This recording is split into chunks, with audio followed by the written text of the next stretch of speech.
Hei voin hini som pani June ania. Hei vai vakona COVID-19 duty in anzu kala chumi pa chuan hei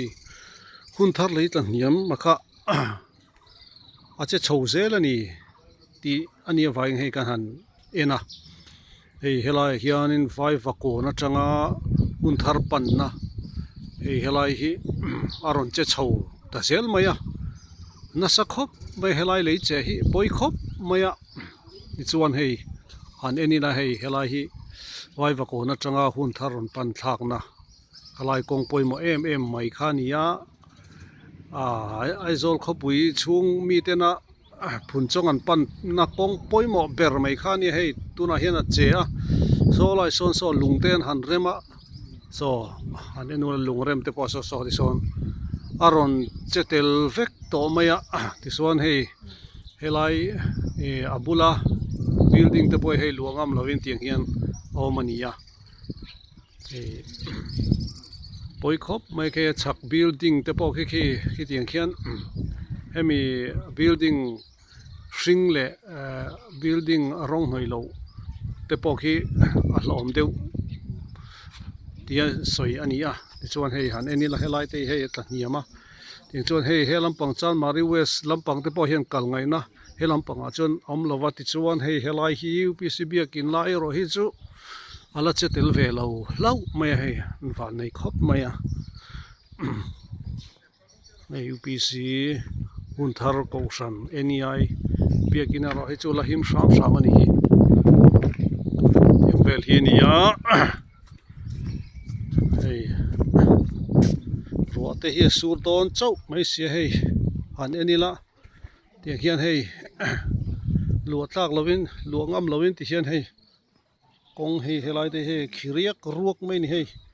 a khina sakhop mai hei tiang hian khiriak ruak mai ni hei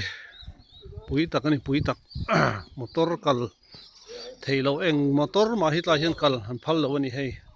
helai metal rod te poi hei khiriak ruak mai hei a khizau khop mai hei tiang te hei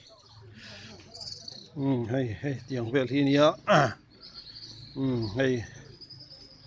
a khiriak ruak mai ni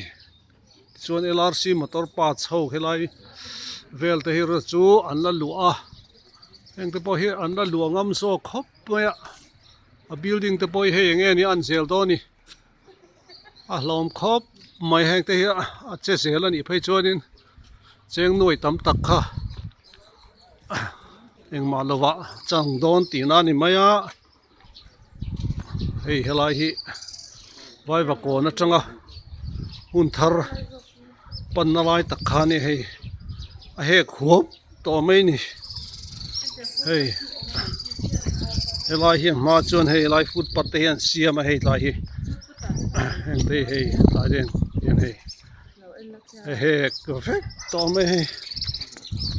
lom tak ani lom tak ta tang khon ko aron che chho zel ani hi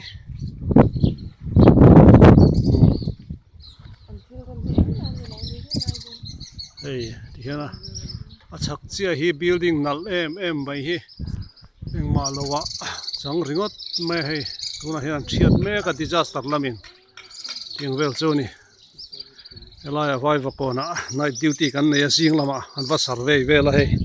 spot verification vanei ni hi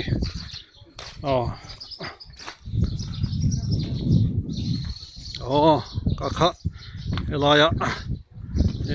special report an nei thei chu ni